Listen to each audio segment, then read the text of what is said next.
Hello, ghosties. Welcome back to Ghost Tea Podcast. I'm your host, Ariel Willow. Alyssa unfortunately had a lot of technical difficulties. So we decided to have me do a solo episode on Death Witchcraft. So that's what we're going to be talking about today. But we will be back to our co-hosting chaos once August rolls around. Before we get into things, I just want to remind you that everyone has different views on things, and that's okay. I just want to share what I found in my personal path with others. And if you're interested in booking a session or a reading with Alyssa or I, check out the links in the description below. All right, so getting into the topic of Death Witchcraft and what it is. So, Death Witchcraft is a form of witchcraft that centers around the idea of death. So, death is commonly associated in people's minds with the ending of life. But death comes in so many different forms, not just the physical way that it manifests with a physical death of the human body. Because of that, a lot of death witches are people who work with the energy of death and transformation, which can be in a physical sense of them utilizing mediumship abilities if they have them to help spirits cross peacefully.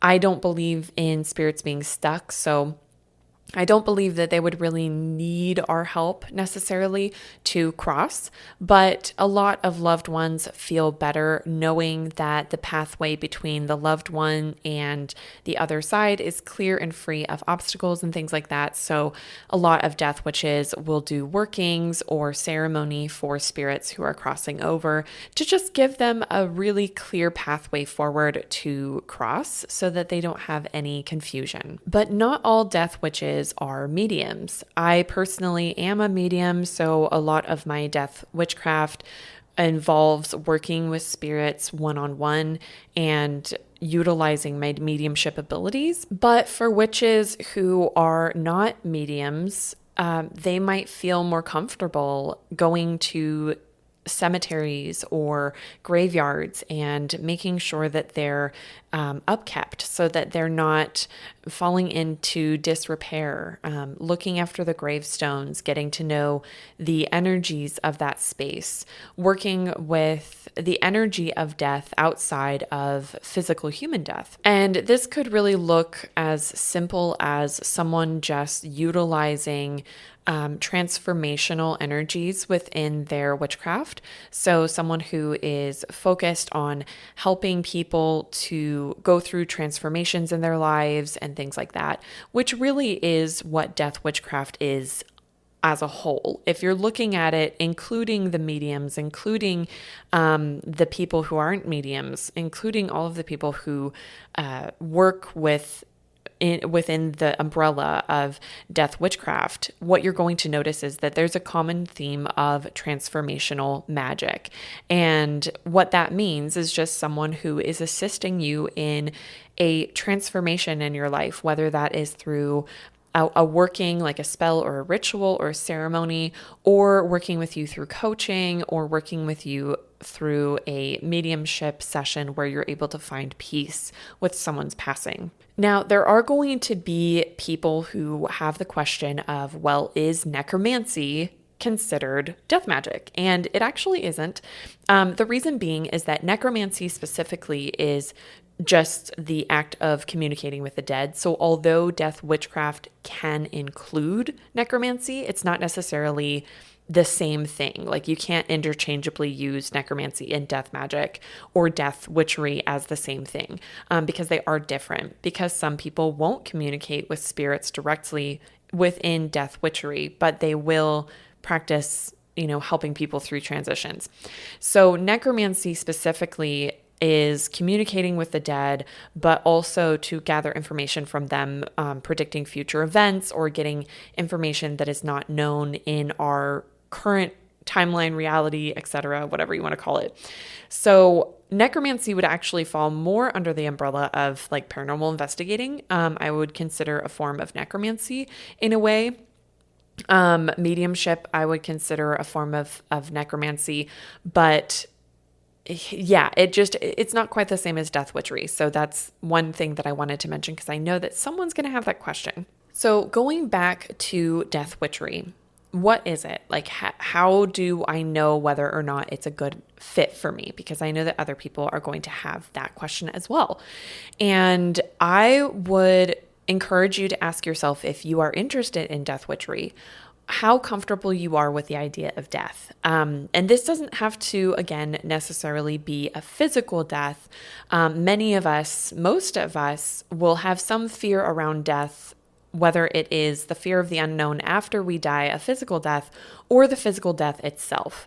I'm not scared of death, but I don't really like the idea of the physical death that would happen when I would be dying. But I have still felt extremely drawn to Death Witchcraft due to the abilities that I've had since I was a little girl of being able to interact with the dead, being able to interact with loved ones who have passed on the day that they've passed or afterwards, many years afterwards sometimes, understanding how to help people through transitions in their lives, even as a small child, understanding that there was transitionings happening and transformation happening within those deaths, whether they were physical deaths of loved ones or deaths within phases in our lives. So if you are feeling drawn to Death Witchcraft, it doesn't necessarily mean that you should be doing it. It might be leading you towards something else that is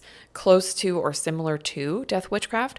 But if you are drawn to Death Witchcraft in general, it may be because you have already had experiences with spirits in the sense that you find comfort interacting with the dead, or you feel comfortable interacting with the energies of transformation. If the Death card in tarot is one of your favorite cards in tarot, that may be a good sign that Death Witchcraft may be a pathway that is comfortable for you, because Death Witchcraft really is the embodiment of the Death card within tarot. The Death card within tarot is often associated with physical death. People think, oh my gosh, like a loved one is going to die. And I think we're starting to slowly disassemble and break down the association with physical death to the Death card within tarot. But the Death card within tarot isn't the last card in the major arcana. It has a couple cards afterwards, before the major arcana officially quote unquote ends. So because of that, it doesn't represent an actual ending. It represents a transformation that is inevitable, needed, and required in order for us to continue forward. So it does less represent a physical death and more represents transformation and evolution, right? So because of that, that is the card that I would associate with Death Witchcraft as a whole, because that really is what it is. It's just magic, intention, and practitioners who are utilizing their abilities and expertise to help others go through their transformations and evolutions in their life. A lot of death witches work with death deities or psychopomps to assist them in their work. And I personally, like I mentioned, have worked with Azrael, but I also work with the goddess Hela from Norse mythology. She is one that assists me very closely in my death witchcraft as well as Azrael, and has really taken the reins in helping me along this path. But there are so many other deities that are associated with death and working with those energies that help you to find transformation within your life. And some of those include Anubis, Hel, Thanatos, Freya, Azrael, Sekhmet, Hades, Persephone, Dun, the Morgan. There are so many different deities that you can look into who can assist you in this kind of work. And really the benefit of working with a death deity alongside your practice, or within your practice of death witchcraft, is because they already know how to navigate those energies. So not only will they be able to help you process the work that you're doing, because it is heavy work in the sense of energy wise, It tends to be something that comes with a lot of emotion, whether good or heavy. And because of that, they can help you to transmute and utilize those energies, but also kind of break them up and process them. But in addition to that, they can also be guiding you through spell work or helping the clients that you're working with if you choose to work with clients. So because of that, they are really, really helpful if you want to incorporate deity work into Death Witchcraft. It's not necessary. You could do Death Witchcraft without death deities being involved, but I do find that a lot of death practitioners who do this kind of work tend to also have a death deity that they work with as well, just to kind of take the weight off of their backs when it comes to processing the energies from the clients they're working with. I do also encourage people who are looking into Death Witchery as a path forward for them, whether it's a side path or your main path, to research the customs of and around death from around the world, because it can really help bring a new perspective and a new understanding of how death is celebrated, processed, and facilitated around the world. If you are only going to be doing death work under a certain cultural umbrella, that is something to take into consideration. Someone who is like a Nordic death witch may only study Nordic customs around death and things like that. But someone who's just a death witch in general may feel called to studying death and customs around the world. So I really encourage you just to really look into that. It gives such a nice perspective to the different customs around endings within the world.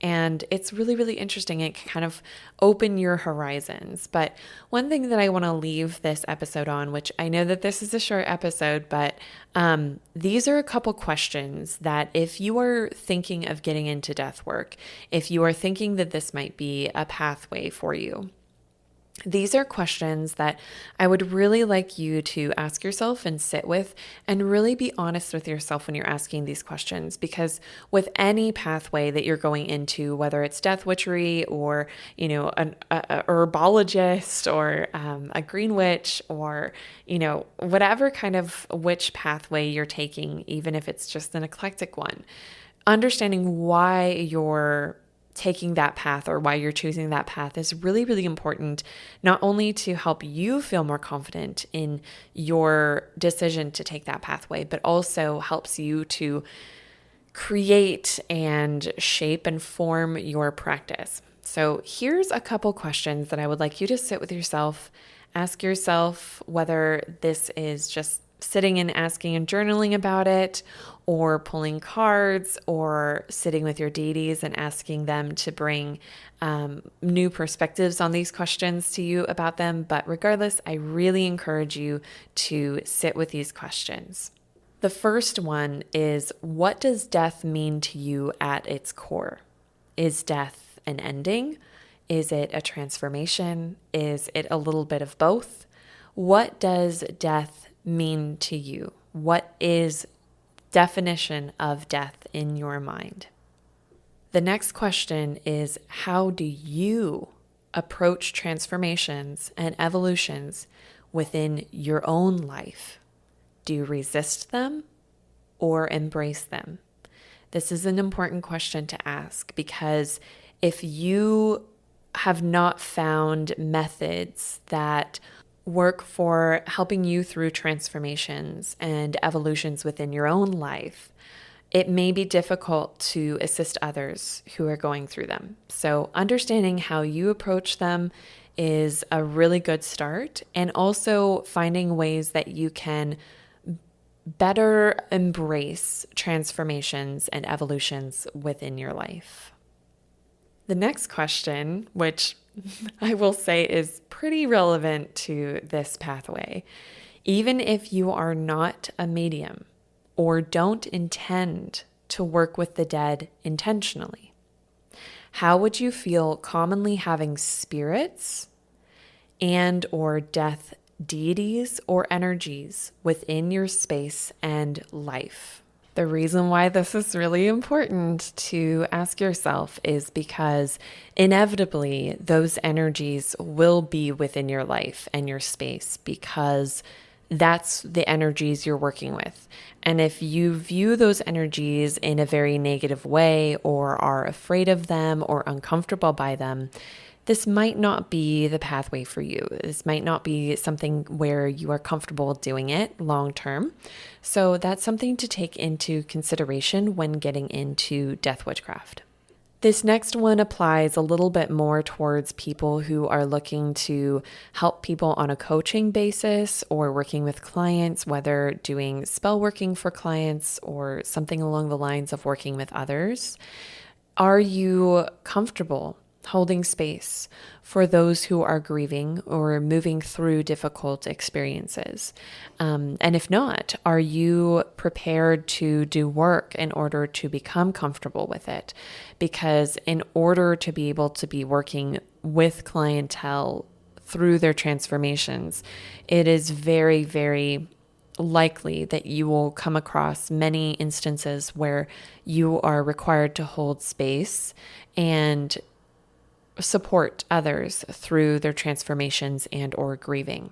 And the last question that I think is pretty necessary to ask yourself, regardless of whether you're looking into Death Witchcraft or other forms of witchcraft, is, are you getting into it or starting on that path for the edgy factor of practicing it, or wanting to make people around you uncomfortable, like religious family members, or kind of a big middle finger to your past religious self? It's not a bad thing if that is the case, but that is something that is important to look at and consider when going into it. And I would highly recommend finding more peace with wanting to make others who don't believe in what you're doing or don't feel comfortable with what you're doing uncomfortable, so that you feel more valid in your path. Because if that's the reason why you're getting into it, that really should be looked at in the sense of, how can I be creating this as something that I feel called to do, I feel is my pathway forward, and not of, this is something where I can assert some sort of dominance towards someone who has made me feel that I am powerless. Obviously, those questions are not necessities, right? You can get into Death Witchcraft without asking yourself any of those questions. But getting into Death Witchcraft is inevitably probably going to bring up those questions regardless. So you can either do it in the beginning or while you go through your path. It's kind of up to you. But I hope this was helpful. I hope this was a little bit informative about what Death Witchery is, whether or not it's a pathway for you if you're thinking of getting started with it, and also what it can be utilized to help you with in your path. I do personally work as a death witch, so this is something that I have within my practice.